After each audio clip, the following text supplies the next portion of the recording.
What's going on, everybody? Welcome back to the Pylon YouTube channel. How's everybody doing today? Trying to be more interactive, even though you guys can't respond.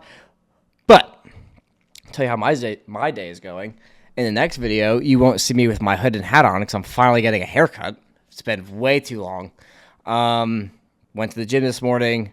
Feel great. If anybody has any pre-workout they would recommend, I need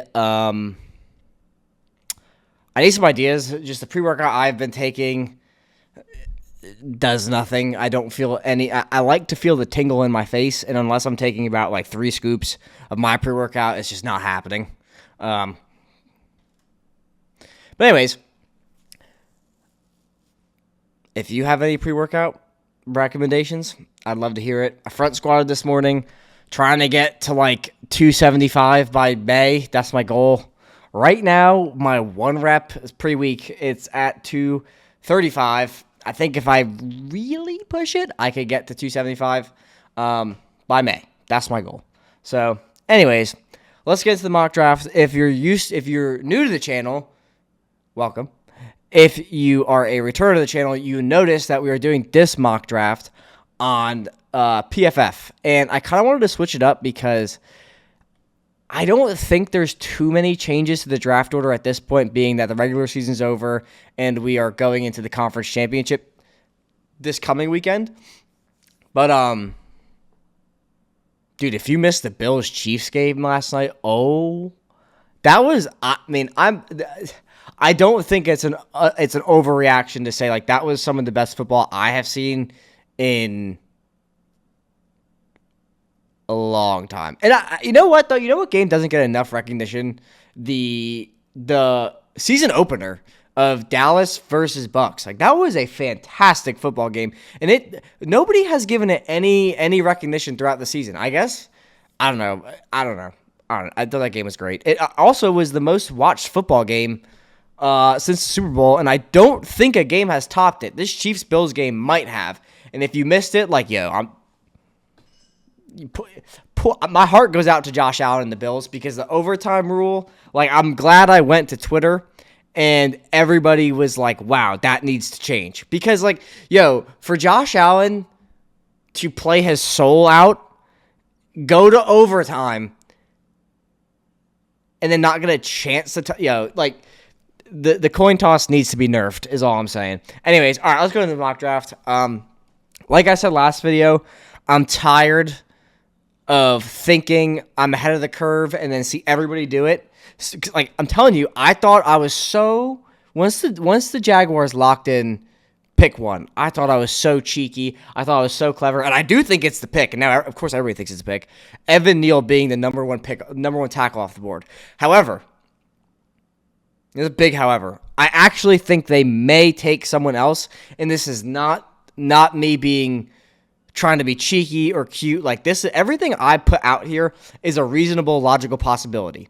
That is how my inquisition, if that's the right word, how I look at this stuff, right? So I'm not going to be like, oh, dude, Kenneth Walker is going to go number 1. Like, no, that's stupid. But this is what I was thinking through, and now I think it really makes sense, is yes, Evan Neal could be the tackle of the Jaguars for the future, right? Logically, it makes all the sense in the world. But they have Cam Robinson and Walker Little, who they drafted in the 2nd round last year. Now, think about this, right? They're a run-first team. They have James Robinson. Achilles injuries ain't shit, frankly. Like, they don't mean... Cam Akers just took the conception of an Achilles injury and threw it out the window. Like, that kid looks like nothing has ever happened to him.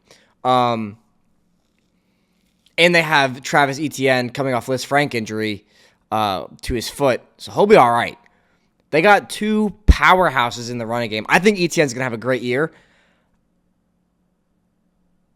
Yeah, I really think Ekwonu's the pick. He's the most flexible player in the draft. He's definitely the best guard in the class. He's going to fix your left half of the line, put him next to Walker Little or Cam Robinson, and in my opinion, like, this is Trent Williams in 3 years. I'm not kidding, dude. He needs a little bit of work in pass protection. Like Jaguars fans keep telling me like, yo, we're fine at tackle. We're fine at tackle. Okay. If you move Cam Robinson, all right, here's your left tackle. You put Walker Little on the right side because Ekwonu is a way better tackle. If you're fine at tackle, you put Ekwonu at guard, and now you have a freak athlete who's the best guard in the draft and can play left tackle almost as good of a level as Evan Neal. To me, it's the most upside pick. It makes the most sense. I'm telling you, bro, this is the pick at 1. I swear.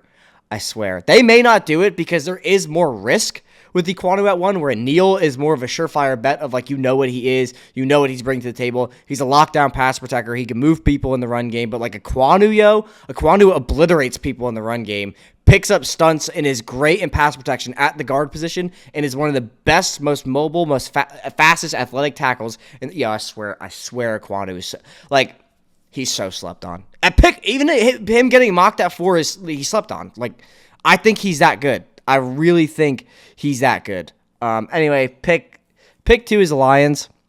I think this should be Aiden Hutchinson. They need pass rush help. Again, like, I could argue that you could go Stingley here, but if you're at pick 2 and Hutchinson is still on the board, like, that's the pick to make, I think. Okudah looks like he's progressing fantastically in rehab. I actually just saw a video of him this past week. He looks great. And Stingley and Okudah would be a great duo in the secondary. They're both young. Okudah was taking the step at the end of last year and in the beginning of this year before he got hurt. A lot of Lions fans will still say he's trash, but like, you got to realize like the workload you're giving to him as a rookie and a sophomore, right? Like, you drafted him to be your number 1 corner. And I would argue Patrick Surtain, who arguably was a worse prospect, the reason he's playing so well is because of the tasks he's given, right? They started the year with him as cornerback 3, where they had Kyle Fuller, and I forgot the other guy, but he was their cornerback 3, right? So you have a prospect who's gone against Jamar Chase, Jerry Jeudy, Jalen Waddle, Devontae Smith, Justin Jefferson, and you're going to ask him to cover, like, those guys are all premier receivers in the NFL besides Jerry Jeudy, who I think is slept on because he's going to break out, especially if Rodgers goes to Denver. But that now you're going to ask him to cover a slot receiver? Like, what? Like, it makes all sense in the world why you ask Okudah to cover a cornerback 1. Like it's just, you're giving him too much, and no offense to the Lions, but they're not a team that develops talent. Like, he's a work in progress, right? Pick 3 is the Texans. I think you got to rock with Davis Mills. I think you got to fix the O-line. You have Laramie Tunsil and Marcus Cannon. You're paying them tons of money. They're both on IR. I think you can move one, save some cap space, get some value back, and take Evan Neal to replace them, and you'll be fine right away. Pick 4 is the Jets. I think there's a good chance the board falls this way because Hutchinson most likely will be number 2 or 1, and then Thibodeau will probably be 2. Like, let me put it this way. The Lions will take an edge rusher. The Jaguars should take a tackle, and I really think that the Texans should take a tackle. So there's a good chance Thibodeau is here at 4, and if he's here at 4, I think even though the Jets have edge rushers, right, they just didn't play this year because they were hurt, taking someone like Kayvon Thibodeau, like, I don't think there's a universe where Joe Douglas and Robert Saleh with their trenches mentality ever pass on Thibodeau for anybody. Like, even for Stingley or Hamilton, no matter how good they think he is. I really like the idea of them taking Charles Cross because they want to be a pass-first offense. They want to be an air raid offense. He is probably the best, but I think he's on level with Evan Neal in terms of pass protection at the tackle position. So I like Cross here, but if Thibodeau's here at 4, like, yo, like, come on, let's not overthink the obvious. Like, Giants pick 5, Joe Schoen, their new GM, or Shane. I've heard it Joe Shane. I have no idea what the correct answer is, so let's just dismiss that. But anyways, at pick 5, like, I really think you go tackle, right? Because even if you want, like, in my mind, how I've thought through this process of if you go quarterback, who do you take? Because really, like, let me break this down to you, right? For all the quarterback-savvy teams that need one, right? Who's quarterback 1? If I ask 5 people who quarterback 1 is, most likely I'm at least getting 3 different answers. I probably get 5 different answers. Whether it's Matt Corral, Sam Howell, Kenny Pickett, Malik Willis, or Desmond Ritter. Like, someone is going to say someone different. And here are my worries with all of them, right? They're all gambles. None of them are certain. Kenny Pickett is the most certain, and I have a fear that he's playing at his ceiling right now, being that he's been in college for 4 years and he finally broke out. And I think he's 24. He's a bit older. Matt Corral, the worry is he can only work in an RPO system. Makes a lot of sense. Sam Howell, does he have it? I think he might actually be one of the more certain ones of the lot. Desmond Ritter, can he adjust to NFL speed? Can he adjust beyond, Cincinnati had a cakewalk of a schedule. Can he go through his progressions? Like the Alabama game showed, to me at least, he has the arm talent, he has the athleticism, but he processes really slow. Like that's the one thing that has to develop. And then Malik Willis, to me, if I'm gambling on anything, I'm gambling on the one with the highest payout, and that is Malik Willis. He's faster. He's one of the best athletes in the draft. He's faster. He's stronger than a Jalen Hurts type player, and he has an absolute rocket launcher for an arm. Can I teach him to process defenses, and can I teach him to accurately distribute the ball? That's my worry. But if I do that, I have the best athlete of all the quarterbacks. He has the most broken tackles in all of college football, including wide receivers and running backs. Can I teach him to throw the ball? Even though that risk is so high and the payout is so high, I don't think at pick 5 or pick 7, I would gamble on Malik Willis. I would trade back and take him if I'm the Giants, but I really don't think you need a quarterback. Because here's why. I would play Daniel Jones for one more season, build the offensive line in front of him, because even if he's not your long-term answer, if he has a breakout year, his trade stock goes from a 2nd and 4th round pick to potentially a 1st round pick. If he throws for 30 touchdowns, 4,500 yards or something like that. If he breaks out, his trade stock being he's so young, he really does have a lot of the intangibles. If you can make him work, he'll be worth a 1st round pick. That's just the reality of the situation. So I think you need to put Daniel Jones in a position to succeed, whether he's your franchise answer or not, because he is a valuable asset for your franchise regardless, whether it's in trade value or he's your quarterback in the future. So for me, if the board falls this way, I want Daniel Jones to be the best Daniel Jones I could get out of him. I want to demonstrate to the league his capabilities as a passer. I'm taking Charles Cross because that's your answer at right tackle aside from Andrew Thomas. He's going to be able to protect that right side like Nate Solder couldn't or Matt Peart couldn't, and let Daniel Jones have time in the pocket to throw. That kid just gets creamed from all angles. It's a disaster. Anyway, pick 6 is the Panthers. I think this might be a situation where the Panthers trade up with the Jets to make sure they get their tackle of the future. However, in this situation, if they didn't trade, I think they would trade back because the next best pick either is Tyler Linderbaum, but I think your tackles are so bad, it doesn't really make sense to take a center here unless you're just going to, because you don't have any more picks. I would say, take a center here and address it later in the 2nd round. You could draft the quarterback, but for the points I just mentioned during the Giants pick, I don't think it's the smartest thing to do because you're taking your franchise guy and I got to take this hood off. I'm hot as anything. You're taking your franchise guy and you're putting him in the same situation you put Teddy Bridgewater, the same situation you put Sam Darnold, the same situation you put P.J. Walker. Now, is the talent level that high? No, but it's very hard to succeed in a bad offensive line situation. So for me, I think... Wow, I got Bernhard Raymond all the way up here. He's someone I talked about pretty in-depthly in the last video. Wow. These are the first time I'm seeing these rankings, and they're way different than... what do I always do this on? The Draft Network. For me, Raymond's a little rich at 6. I think we got to see how he tests. It's possible. He's only been playing tackle for a year, and he's already a 1st-round prospect. I think for me, though, if I'm going... I don't think you take a quarterback. I don't think you're in a position to develop Bernhard Raymond. I like Kenyon Green because Kenyon Green can play everywhere. He just can't play center, right? So you could literally stick. That's why I think he's a sick pick for the Steelers because they're a run-first team, and Kenyon Green's probably the most polished guard tackle prospect in the class. I just want to pull up real quick on my phone. Come on, move. The cap space situation, because I have a screenshot saved. Let me see heal. Let me check out Panthers cap space. Okay, Panthers have $30 million. They could potentially buy a tackle, and then you can take Green to fix anywhere on the line, which I think is a wise decision. I just don't think you're ready for a quarterback, and with how risky they all are, I don't think it's wise to take a quarterback.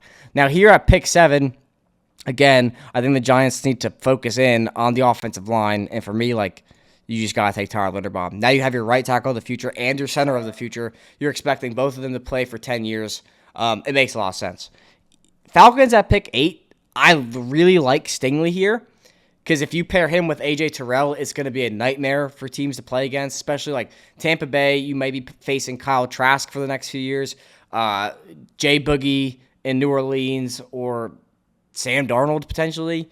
I think that tandem in the secondary would really be able to almost win you the division. Just being honest, nobody's going to be able to throw at you. But also, your defense, your edge rush and your D-line is so bad. It is so bad. So here, I would argue pick your poison. And for me, I think this is one of my favorite players in the class, and I think he's a great value pick at 8. I like Stingley at 8. Ranked 22. Ew. I'm going David Ojabo. To me, I really do think he could potentially be the best edge rusher in the class if he develops how we think he's going to develop. Anyways, that's just my 2 cents. Broncos.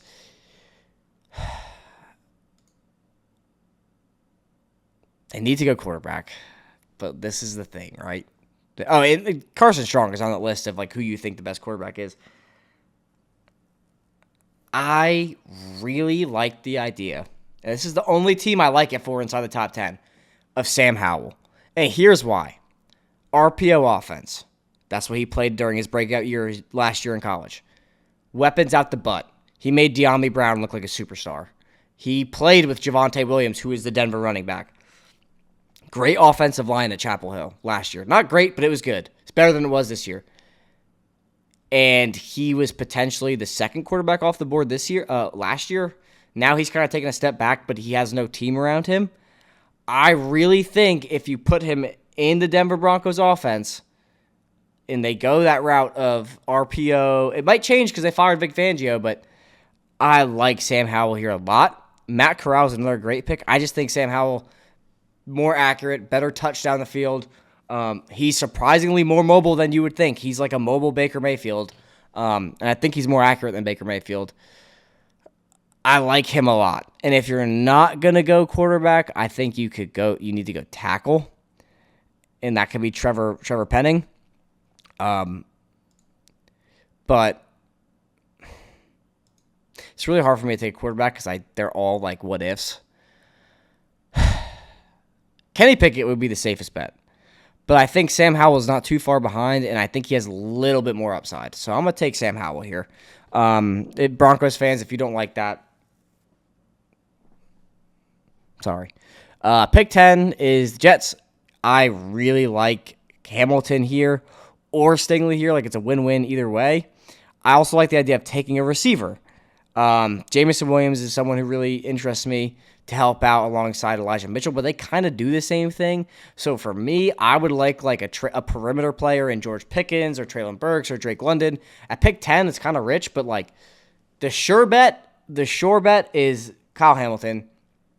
And I think at pick 10, it's great value. You could go Stingley, but a lot of Jets fans don't like going Stingley because of the injury concerns, the whole 9. I kind of err on the side of before you cast judgment, let's see how he tests, because he did lock down the best division in college football as a true freshman. So the talent is undeniable. I don't care what anybody says that he regressed. It's just not true. Yes, he didn't play as good, but the talent is still there. What? Anyways, let's see how he tests. But for right now, I think Kyle Hamilton, the athlete he is, I know a lot of people don't like the idea of Hamilton in the top 10, but you definitely need help in the safety department for the Jets. And you've already addressed the trenches, right? And all the tackles are gone.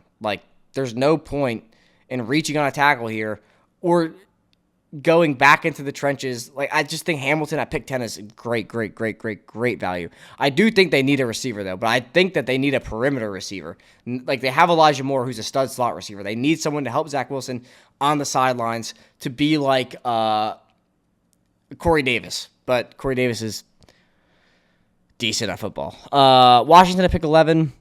I think they need a quarterback. Everybody, like, again, I say this every video, but, like, people do not realize how ready to compete Washington's offense is. They need 3 things in no particular order: a quarterback, another receiver, and another tackle. That's it. That's all they need. I'm telling you, bro. I am telling you. Their win percentage without Brandon Sheriff, I don't know how this is possible, but it goes from like 51% to 13% without one player. Wait, and it's not your quarterback. Like, how is that? Like, that is mind-blowing to me. And with here, there's no really tackles on the board I would gamble on. I would take Jameson Williams to help out Terry McLaurin. I think that's the reason you need another receiver. It's not for your quarterback play. It's so that teams can't double cover Terry McLaurin and put safety help over the top every time he lines up. If you take Jameson Williams, by virtue of Jameson Williams being alive, breathing air, the safety has to play both of them honest. And with that, like, Terry McLaurin already eats with safety help. Imagine him without, like, that kid is so good, dude. Like, in my opinion, he's one of the most underrated receivers in football. He's getting destroyed because of his fantasy production, but, like, who cares? But I think with how this board fell, I really like the idea of going with a quarterback. I'm going to go with...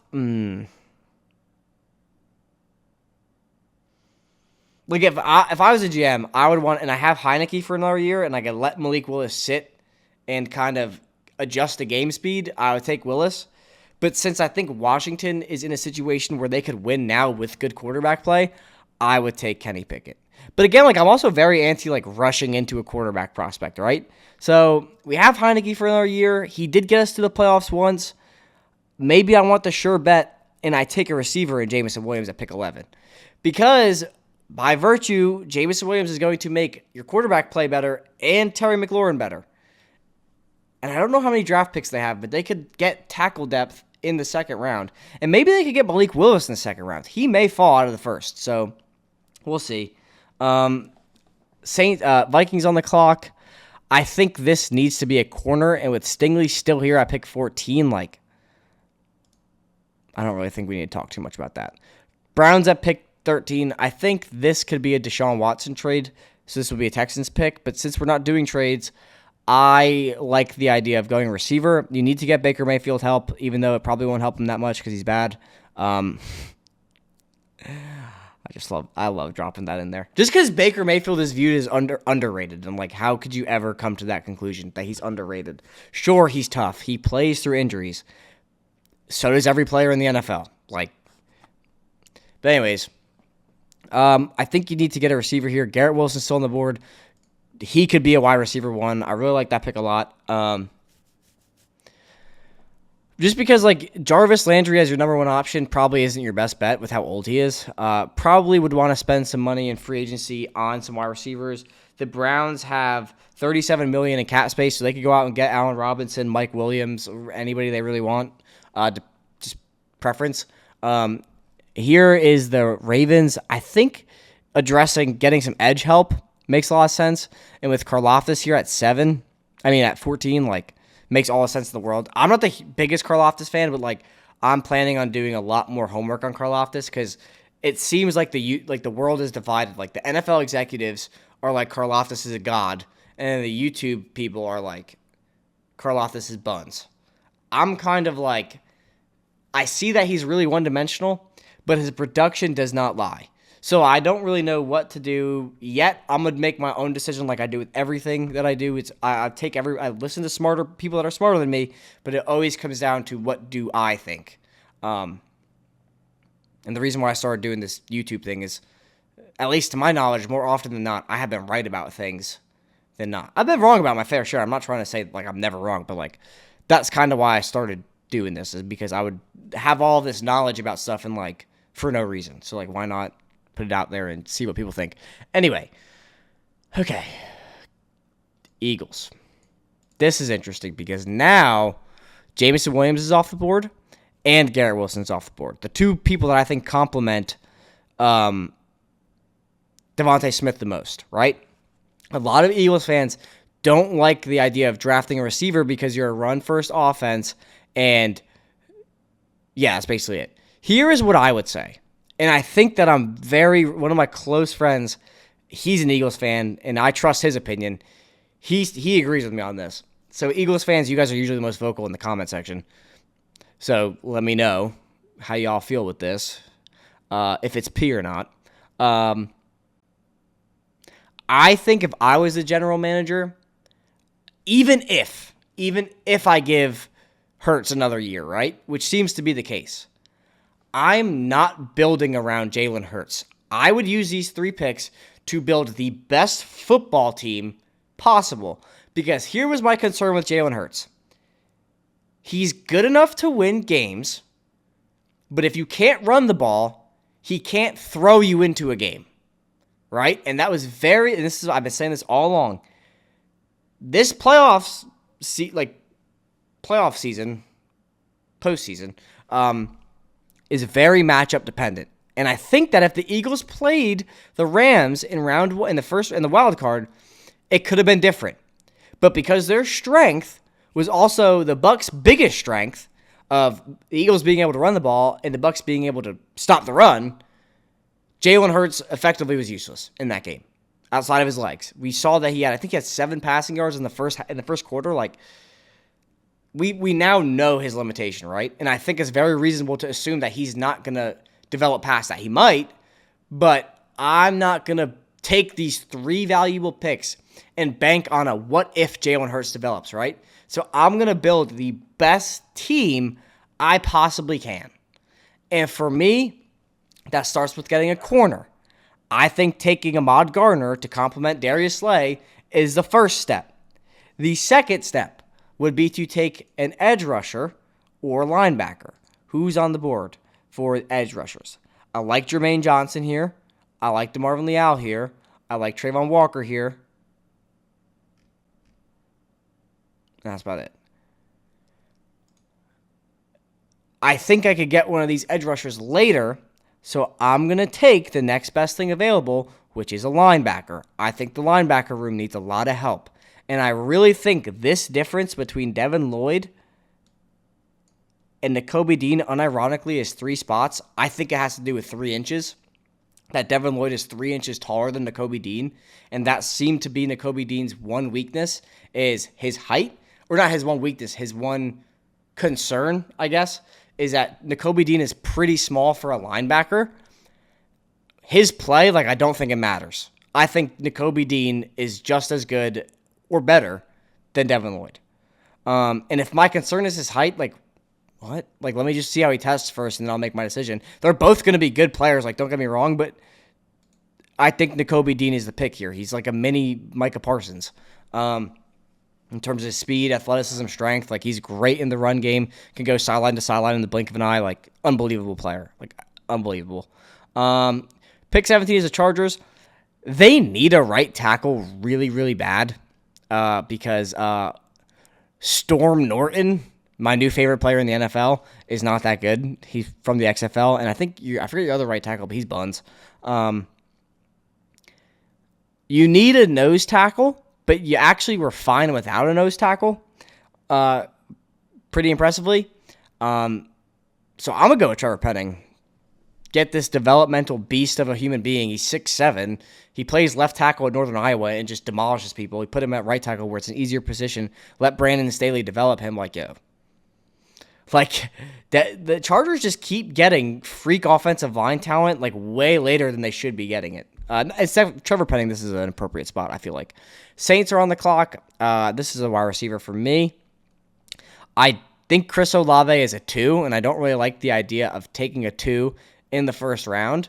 Dotson could be a 1. London definitely could be a 1. Burks could be a 1. Olave, I don't see him as a 1, just based off his size and everything, skill set. I don't think being smooth is the only reason he should be a 1. But this is something I could be wrong about, right? But if any one of these receivers were to fall out of the first round, to me it's Olave. And I know that sounds crazy, but that's just how I look at it. When I watch the tape, like, I don't see him. Like, I think if Garrett Wilson wasn't on the team, like, is Chris Olave as good as he is? And I think the answer is definitely not. And I could be wrong. A lot of Buckeye fans could come at me and be like, you're an idiot. And, like, that's fine. But, like, we'll see. Time will tell. I like the idea of Drake London. You get, like, Mike Williams is fine on underneath routes and slants and shallow routes, but give Jameis Winston another person who could be a contested catcher. And we know that Drake London is fine in the intermediate because Slovis has a noodle arm, and they just use Drake London on, like, wide receiver screens when he's arguably the best contested catcher in football, like, in college football, I mean. Like, I think that's a great pick here. It's a great value pick. Pick 19 is the Eagles again. I think this is where you want to go edge. And for me, I really like Jermaine Johnson. This is someone I got my eye on. He's flying up boards. But if you want to address the D-line on the edge and the interior, I think DeMarvin Leal with Nick Sirianni as the head coach and able to develop him is another good pick. But for me, I'm going to go with Jermaine Johnson. I think this is someone who's kind of slept on right now. He's going to shoot up draft boards. Most drafted by the Giants and the Jets. That's interesting. Eagles 10, this is an appropriate pick, and I'm not basing it off of this chart. I have no idea what this chart even means. But I really like Jermaine Johnson. I think he's going to test out like an absolute savage. But yeah, let's go to the next pick is the Steelers. Here's the thing with the Steelers, right? A lot of quarterbacks still on the board in this version of the draft. You need a quarterback, but I don't think the Steelers are going to play the QB carousel in the draft. I think they're going to go get one. So this pick may not be here depending on who they get. Right? If they do trade it, it doesn't matter because I don't have this pick. But if they don't, I think you need to get a tackle or get some help on the O-line because like your offense is going to flow through Najee Harris no matter what. And like you need to give your quarterback protection to get the ball to Deontay Johnson and Chase Claypool. And the Steelers might have Aaron Rodgers next year or Russell Wilson or maybe even Tom Brady if he doesn't retire and he leaves the Bucs. I think if he leaves the Bucs, he's going to retire, though. That's just my opinion. Let's go with the quarterback here just because like a lot of them are still on the board. And I think for the Steelers, they're competent enough to compete with a lesser talented quarterback. And this is no knock to the quarterback I'm about to pick. But Kenny Pickett seems like he's mobile enough to survive, but he's definitely the most pro-ready, which I think is what the Steelers are looking for with that quarterback pick. They want someone who could play immediately with no setbacks, and they're not going to have to develop him that much. Like, obviously, Kenny Pickett's going to have growing pains, but he's undisputably the most pro-ready quarterback in this draft. Like, it's not an argument. Sam Howell, I think, is close to second. Everybody else is going to need some work. Pick 21 is the Patriots. This, to me, like, I think in that division, right? Like Colin Cowherd made the argument, like, should they trade Mac Jones, which is so stupid. Yeah, he's not Josh Allen, sure, but like we just saw Jimmy Garoppolo beat the Packers. Like, I think if you give Mac Jones some more weapons, like their receiving core is so bad, like so bad that getting him a Treylon Burks here, like, dude, oh my God. The disrespect, bro. I thought this was updated faster, but I'm clearly wrong. Or they just have people ranked so much differently than I do in my head. Yeah, but I like Treylon Burks here. Like that is who Treylon Burks is everything you thought N'Keal Harry was going to be. In my opinion. That's why I like Treylon Burks to the Pats. And they could go out and get another receiver in free agency if they want. Raiders at pick 22. I think you guys are going into a rebuild. I think you should get some offensive line help. That's why I like, of all the offensive line prospects available, I think this is a very appropriate position for Bernhard Raymond, being that he's a very, very raw tackle, and you guys aren't going to be ready to compete for a long time. Not a long time, but like at least a year or so. Give Bernhard Raymond those reps. Let him develop, and maybe he could be that left tackle of the future you guys desperately need, or even your right tackle of the future that you also desperately need. All right, so I accidentally screwed everything up and skipped the Cardinals pick. But anyway, I reset everything, so we're good to go. Here, I think that am I on the right screen? Yeah, okay, cool. I think the Cardinals definitely need corner help. I'm trying to remember. They played the Rams the first game. Yeah, they need corner help. They were like just not able to stop anything the Rams are doing to them. I think that one of the most important things too for competitive teams is offensive line depth and corner depth. Like that's like the most important things to like. We just saw that like even though the Bills picked on DeAndre Baker once he came in last night, like he was still good enough to hold up and hold the line for the Chiefs. Or even if he didn't, he still was able to provide some sort of coverage, and they were able to game plan around protecting DeAndre Baker and leaving their other corners on an island. I think for a team, and like really, like let's be honest, the Cardinals' issues are solely on the shoulders of Cliff Kingsbury for being a poop coach. I think with someone as athletic and with that much higher of an upside, and like honestly, bro, like I could make this is gonna be controversial, but y'all could go linebacker, being that Isaiah Simmons. I don't know yet whether it's appropriate to blame him or the scheme for the lack of production from the linebacker position. But Devin Lloyd here would not be a bad pick at all. But I think with Booth still on the board, he's a he's easily, in my opinion, the most athletic corner in the class. And to go to the Cardinals where they could develop him and turn him into a polished pro with his athleticism, it actually is a phenomenal pick and great value in the draft. At pick 24, I think with how they rotate Micah Parsons, linebacker help is needed, and like Devin Lloyd could play that true Mike linebacker, and you could put Micah Parsons on the edge more or play him more on the weak side. But I think that going linebacker here makes a ton of sense. And if you don't, Kaiir Elam or Trent McDuffie 100%, or Roger McCreary even 100% of the picks. But let's go with Lloyd because you also need safety help. And I like Daxton Hill there as well. But I think Devin Lloyd, it'd be wild if Hamilton fell to 10. Is there a universe where the Cowboys trade up for him? Like, they would throw a bag at the Jets. A bag. Probably this pick, a second, and maybe, Michael Gallup's a free agent, but maybe Michael Gallup, or Amari Cooper or something crazy, and they re-sign Michael Gallup. But I don't know. This is just me thinking. This is how my brain works.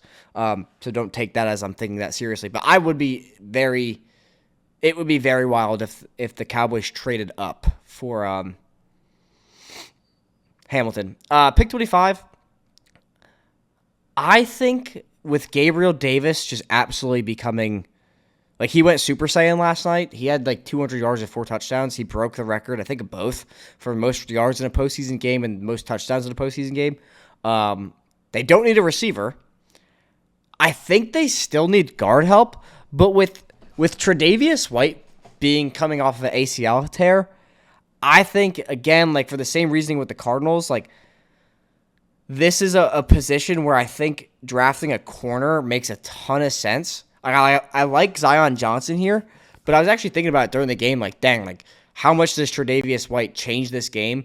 I think getting a corner actually makes that game, even though how close it was, it gives the Bills, I guess, a little bit more of an advantage, being that if Tre'Davious White never gets hurt, and they have this is complete hypothetical, but next year, Tre'Davious White is healthy, and they have like Trent McDuffie or Elam or McCreary on the bench or playing, like, it makes them I don't know, man. I'm kind of just getting lost in my thoughts. But I think corner is the pick, especially with Tre'Davious White coming off injury, right? I like Elam a lot, and I know a lot of people are pretty low on Elam. But I think if you're looking to reinsure the Tre'Davious White type of corner, Elam or McDuffie are the picks. I'm going to go with McDuffie. I think he's just a more polished of the three. He could do more of the three. I like Elam a lot, but like his play has declined, which is the big concern for him. Titans at pick 26. They would love a linebacker here. Let me see. Where's linebacker? Christian Harris looked good to me. I don't know why they have him that low. Chad Muma is more of a second-round pick. I think all these guys really are second-rounders. So I kind of am just going to rule off linebacker. What I do think the Titans need is a second wide receiver to help A.J. Brown, because Julio Jones played his first good game of the season against the Bengals this weekend. I like Olave to complement A.J. Brown, but I think Dotson is I think Dotson's way better than people give him credit. I'm going to go with Dotson. I think Dotson's a better player. Like, Penn State's irrelevant without Dotson and their defense, but, like, their offense is completely irrelevant without Dotson. Pick 27 is the Bucks. I think their secondary getting flamed like that was absolutely wild. They also need receiver help, but I think they could address that in free agency. They also might need to, like, start rebuilding if Tom Brady leaves, and if Tom Brady leaves, Chris Godwin's going to leave. And I think probably a bunch of their pending free agents will leave. But I'm going to go with Elam. I mean, this would be interesting if they have Kyle Trask from Florida, when Florida went to, I think they went to the, correct me if I'm wrong, but did they go to the national championship or the semis last year in college football? But Trask ain't no slouch, but he ain't anything special either. I think it makes sense for them to get a receiver or corner. I'm going to go with the corner, and we're going to take Elam because he has that potential, I think, to be a corner one. And if they're going to go into a rebuild, a lot of those corners are going to, their contracts will expire before they're competitive again. But anyways, Packers at pick 28. This is where it gets spicy. Do they draft a quarterback? I think consensus is, in my eyes, more than anything, tells me Jordan Love cannot play football at this level. He is poop. He hasn't suited up for more than like 6 games in 2 years. What are you doing with him? Like, why? Like, is he that bad in practice that you can't do anything with him? Aaron Rodgers basically told national television, like, yo, I'm peacing out at Green Bay. So there's that. Like, you got some pretty talented quarterbacks on the board with Corral, Willis, Ritter, and Strong. Like, is it crazy to take Malik Willis and sit him behind Jordan Love for a year? Because I think Jordan Love can't play, and I think they're going to just let him go into, like, they're not going to pick. He'll be in year 3 next year. As crazy as that is. I'm taking Malik Willis, dude. Like, let's just see what happens. I think if anybody could develop Malik Willis, it's the Green Bay Packers. I also don't really know what the Packers organization is going to do because they've been riding on 2 Hall of Fame quarterbacks for like 30 years, so who knows? Bengals at pick 29, where are we? This has got to be interior offensive line. I'm going with Zion Johnson. They need guard help. They also need tackle help, but like more so on the interior. Like, they were getting demolished by the Titans D-line. That's why I think, like, the Bengals might actually beat the Chiefs, because I think in terms of a offense versus defense perspective, the Titans were going to give them the most trouble, and they outlasted the Titans. They didn't score many points, but I think the Chiefs' defense is not going to be nearly as difficult to match up against as the Chiefs. Or as the Titans. I forgot what I said. Anyways, Miami, pick 30. Wow. This pick has just leaped back down the board. Let me just see something real quick. Who's available? You could go Daniel. I would probably go Darian Kennard because he's probably the most pro-ready of this bunch. But I think with the receivers still on the board, you're picking at 30. So, and this is a really deep O-line class. Olave's still here, and he's actually, Olave kind of does the same thing Jalen Waddle does. I'm taking my boy George Pickens. I'm telling you, bro. George Pickens is going to be so good. He just reminds me of A.J. Brown. Like, little bit bigger, same build. He's going to be so good, dude. And if Tua can deal, like, with Waddle and Pickens, like, that is a solid foundation on your offense.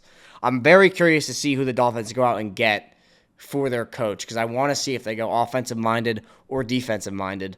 I think, in my personal opinion, they should go offensive-minded, being that their offense stuttered really bad under Brian Flores, and you could blame that on whoever, but the fact of the matter is it did stall a lot, and Tua did manage with what he had for an offensive line and one receiver and basically a wide receiver 2 in Mike Gesicki.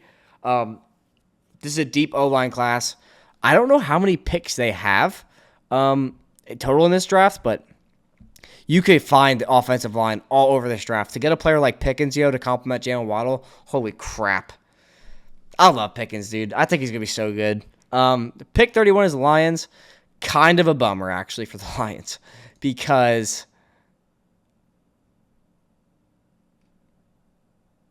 I mean, you take Olave. I mean, he probably is the pick. But damn, that sucks, actually. I think, though, and this is going to be kind of controversial, with Matt Corral still being here, or Desmond, I think Desmond Ritter, I might have been too harsh on him, but some of the throws he made against Alabama were very impressive. Very impressive. A lot of them were dropped. That's why you're not seeing them, but the arm talent definitely is there. The athleticism is there. It all comes down to the processing. But in a division that's about to be up for grabs for the next 5 years, I really like the idea of the Lions taking a quarterback, and here's why. This is no disrespect to Jared Goff. He's not your long-term answer, right? But Aaron Rodgers is out of the picture. Justin Fields is a big what-if, and Kirk Cousins is poo. So, and Kirk Cousins might be out of there. So the Vikings may be looking to get a quarterback. They might go out and get Jimmy G, and he's also poo. Because the Vikings are not good enough to carry Jimmy G through games. The San Francisco 49ers are. And they're also coached well enough to carry Jimmy G through games. Desmond Ritter or Matt Corral could potentially be the best quarterbacks in the division, right? Especially with no receivers being on the board. But again, you're also picking in 3 picks. So in order to stop the Chiefs from taking Olave, we're going to take Olave. But in the round 2, in round 2 of this, when I do the second round mock, do not be surprised if I take a quarterback in the second because of Aaron Rodgers now being out of the picture. And I'm telling you, man, the division is completely up for grabs. It is completely up for grabs. A lot of winning a division